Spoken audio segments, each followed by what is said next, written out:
Sitarama project ద్వారా ఉమ్మడి ఖమ్మం జిల్లాలో 7 లక్షల ఎకరాలకు నీళ్లు అందనున్నాయన్నారు మంత్రి ఉత్తమ్ కుమార్ రెడ్డి.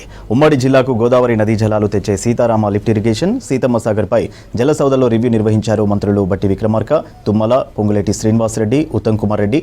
సీతారామ లిఫ్ట్ ఇరిగేషన్కు 67 టీఎంసీలు నీటిని కేటాయిస్తున్నట్టు తెలిపారు. ఎన్జీటీ కేసులతో ఆగిన సీతమ్మ సాగర్ను ముందుకు తీసుకెళ్తామన్నారు. హైడల్ ప్రాజెక్టు భూసేకరణలో సమస్యలు, పెండింగ్ విషయాలపై చర్చించినట్టు తెలిపారు మంత్రి ఉత్తమ్.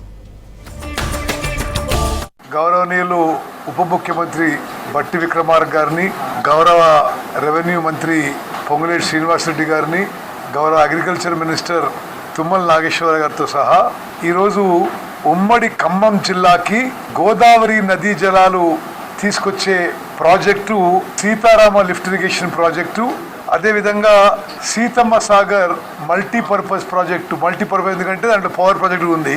ఈ ప్రాజెక్ట్ని సుదీర్ఘంగా పూర్తి స్థాయిలో రివ్యూ చేయడం జరిగింది.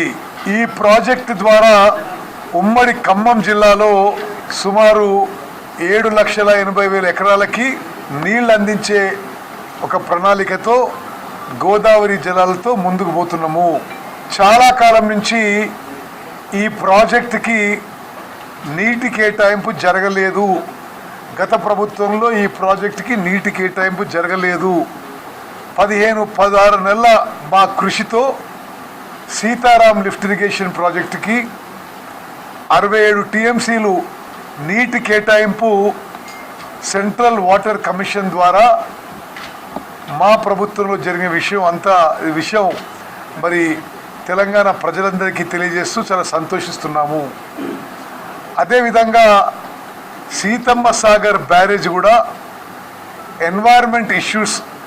ఎన్వైర్మెంట్ ప్రాబ్లమ్స్తోని, ఎన్వైర్మెంట్ క్లియరెన్స్ లేక ఎన్జీటీ కేసులతో ఆగి ఉన్న ప్రాజెక్టు కూడా సరే దానికి ముందుకు తీసుకుపోవడానికి, పూర్తి చేయడానికి ఒక ప్రణాళిక రూపొందించడం జరిగింది. గతంలో ఎన్వైర్మెంట్ క్లియరెన్స్ లేకుండా మొదలుపెట్టిన అనే దాని మీద కేంద్ర ప్రభుత్వం ఈ సీతమ్మ సాగర్ మల్టీపర్పస్ ప్రాజెక్టు మీద కొంత పెనాల్టీ కూడా వేయడం జరిగింది. ఆ విషయం కూడా ఏ విధంగా ముందుకు పోవాలో ఈరోజు చర్చించి ఫైనలైజ్ చేసాం.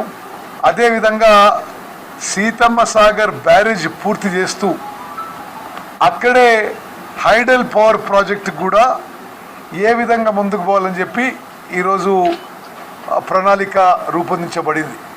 ఈ ప్రాజెక్టు విషయంలో సోర్స్ నుంచి అంటే దుమ్ముగూడెం ఆనకట్ట నుంచి పాలేరు రిజర్వాయర్ వరకు మొత్తం మెయిన్ కెనాల్ ఏ విధంగా యుద్ధ ప్రాతిపదికన పూర్తి చేయాలి, డిస్ట్రిబ్యూటరీ సిస్టమ్స్కి మరి ఏ విధంగా ముందుకు పోవాలి, అన్ని విషయాలు కూడా కూలంకషంగా చర్చించడం జరిగింది.